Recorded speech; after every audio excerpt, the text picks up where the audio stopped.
Good morning, everyone. In today's lecture, I'm going to introduce you about the widely used model of marketing strategy called STP, which is all about segmentation, targeting, and positioning. Now, as a producer, we have to make several decisions. We have to develop the marketing strategies and decide how to create value for customers. For creating this model of STP, there are actually two issues that we have to consider. The firstly, of course, we have to choose the customers we want to target, the customers to whom we want to sell the product. And the first challenge here is to segment the market, that is to divide the market into parts. And among from those parts, we have to choose one segment or a part of a market which can give more profit. The second issue in making STP model, after selecting the segment and the customer, we have to decide how to serve those selected customers. For this, normally producer uses the product differentiation and market positioning in terms of the features of the product that the targeted customers wants. The first part of STP model is segmentation, that is market segmentation. Market segmentation is one of the most interesting and useful tools in marketing management. The division of market into several segments or parts is called market segmentation. The concept of market segmentation is based on the assumption that no two buyers are identical in all aspects. They may be differ on the basis of income, on the basis of climatical conditions, urbanization. Their needs and wants are different. There are professional needs, educational needs, religion, social class, family aspects, nuclear family or joint family, lifestyle. It's very much considered for segmentation, etc. Blah blah. There are so many factors on the basis of which market segmentation can be done. But when we study a large numbers of buyers, we make certain homogeneous groups of buyers having identical needs and wants. Market segmentation is the starting step in applying a marketing strategy. Once the segmentation takes place, the marketer targets the identified customers group with the proper marketing mix so as to position of the product as perceived by the target segment. This is one of the most important thing in the marketing segmentation. The first basis of market segmentation is demographic segmentation. It is also an important and the most powerful commonly used basis. This segmentation, a marketer tries to differentiate a group of consumers on the basis of demographic values, such as sex, such as marital status, education, family, occupation, religion, language, nationality. All these are the factors which is to be considered. But these bases can also be further divided. For example, if we take age can be divided into childhood, adulthood, young, old, like sex, like female toys, like female's product or male product, like family, nuclear needs and joint needs, the joint family needs or nuclear family needs, like education, primary level, secondary or higher level, etc. etc. There are so many bases under which is to be considered under demographic values. Now the second point is geographic segmentation. It is the most simple, convenient, popular and usually based for the market segmentation. It is also the most obvious basis for segmentation of market has been geographical characteristics by people. In geographical basis, the market is divided into different geographical units such as area. Area can be further divided into national, international, nation, state. All these comes under the area. Region, like climatical conditions, like the size of the city, or we can populate densely populated area, less densely populated area, or urbanization. Yeah, all these are the factors which is to be considered under geographic segmentation. Now we'll come to the third basis, that is the income segmentation. Under income segmentation, under which it is also known as socio-economic segmentation, the most of the marketing research activities and the studies of consumer behavior are also based on the income level of the consumer. When the segmentation of markets are done on the basis of social class, working class, like a higher income group, like a lower income group, or like middle income group, all these are the factors which is when considered. Such methods are known as socio-economic segmentation. And the third and the fourth and the last part of market segmentation is the behavioral segmentation.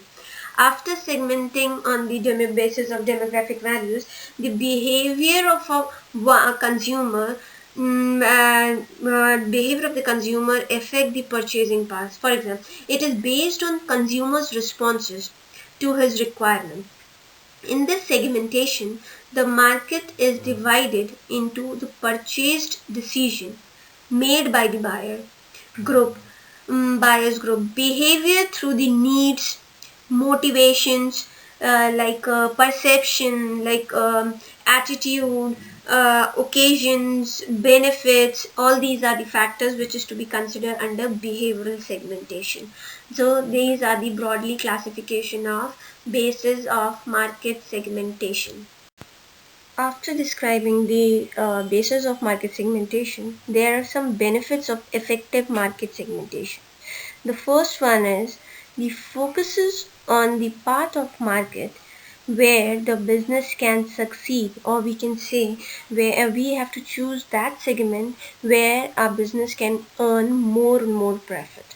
The second part is allows a business to grow, to share in a market, or we can say the ride the wave of fast growing segment. We always choose where the fast growing profits is there, or fast growing changes are there. The next point is the helps the new product development, because we focuses on the needs and wants of the consumer regularly, we keep in touch. So it's focused on the needs of the consumer in that segment, which helps the new product development. And the last part is it helps to make the marketing mix more effective. That is, more promotional activities, more competitive price, all these are taken into consideration while making a market segmentation. These are the benefits of market segmentation. As we know, when there are the benefits, there are always drawbacks. Some potential drawbacks of market segmentations. Some like segmentation is an imprecise science. The data is not always available. Sometimes it is available, so that is not up to date. So this is one of the or sometimes it is available, data is available and that is not reliable. So it is one of the drawback of market segmentation. The second part is just because we identify a segment, that doesn't mean that we reaches to the customers. Making a segment, the less numbers of consumers, so there is no need to work on it. So this is also one of the issue in, or we can say a drawback of market segmentation. And the third point is that in today's world, the market is changing very dynamically, like the changes are very fast, this fast changing economy. So until when we receive the information, maybe the information is correct, but when we start working on that particular information, the market or the changes may occur. So this is one of the restriction of market segmentation. Now we are done with the market segmentation. Now have a look or briefly on target marketing. This is a second part of STP model. What is target marketing? It is a set of consumer share the common needs and wants that a businessman or a producer decides to target. In other words, we can say the target marketing is the process of selecting the target market from the entire market. The target market consists of groups or a group of buyers to whom the company wants to satisfy or for whom the product is manufactured. Price is set, the promotion efforts are made, and the distribution network is prepared. All these are comes under the target marketing. But there are some strategies on which the target market is based. The next issue is how do we target the customers in the segment? There are actually three different ways of targeting a market. Let's just have a briefly look on those. The first point is the mass marketing. The second is segmented marketing, that is differentiated marketing. And the third point is concentrated marketing. Let's come to the mass marketing. What is mass marketing? Or we can say undifferentiated marketing. Then the businessman targets the whole market, ignoring the segments. The product focus on what the consumer needs and wants in common, not how they differ. For example, they actually make one product, one price, one promotion tool, one effort for the whole market. For example, Coca-Cola, Thumbs Up. This is one of the example of undifferentiated market. Now comes to the differentiated one, that is the segmented one. In this type of market, in this type of strategy, the businessman targets the several market segments within the same market. The products are designed and targeted at each segment, requires the separate market plans and often different business units, sometimes different product profiles. All these are comes under the differentiated market. For example, if a company can market a product that appeals to the woman and it actually covers two group segments, two age groups of women. So this is one of the example of differentiated market. And the third one is concentrated marketing. Concentrated marketing is actually a business focuses narrowly on a small segment or aims to achieve a strong market position or share within that particular segment. For example, a strategy of a firm that targets one's product to one segment of the market. For example, teenager group. For example, if we take the female group, then and by female we only chooses the teenager group of female. So this is one of the concentrated marketing. So we have done with the target marketing and the market segmentation. Now we spend a couple of minutes to understand the market positioning. What is market positioning? After choosing the segment we want to target and the customers in those particular segments, now we have to choose or need to decide how to compete in those segments effectively. And this competition is known as the value proposition. In other words, we can say the market positioning refers to the consumer perception of a brand or a product in relation to the competing brand or a product.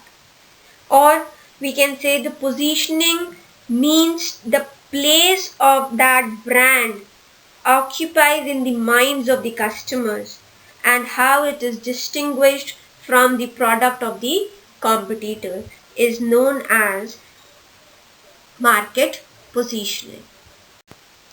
Now there is a positioning and competitive advantage of market positioning. The first one is customers chooses the product based on value proposition. The second one is the providing the superior value, then the competition is the source of competitive advantage. And the third one is, and the last one is, there are the various possible value differences which can deliver competitive advantages for the product. These are the advantages of market positioning. Before we finish, let's just have a look on possible strategies of positioning, market positioning.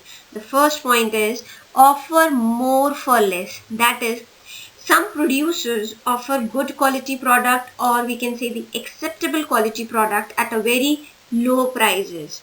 And the second strategy of positioning is offer more for more. That means to distinguish between the two product, that is luxury product and necessity product. For example, high price luxury product with the prestigious value. And the third method of positioning or strategy of positioning is offer more for same. That is, sometimes producer introduces the new features and the better performance for the same prices, just to make just to attract more numbers of consumer in that particular segment. And the last positioning method is offer less for much less, where the quality of the good product is where the price is very low, basics price is charged for the good quality product. This is all what we have. These are the four possible strategies of market positioning. Now we are over with the concept of STP, that is market segmentation, targeting and positioning. I hope I make myself clear. Thank you.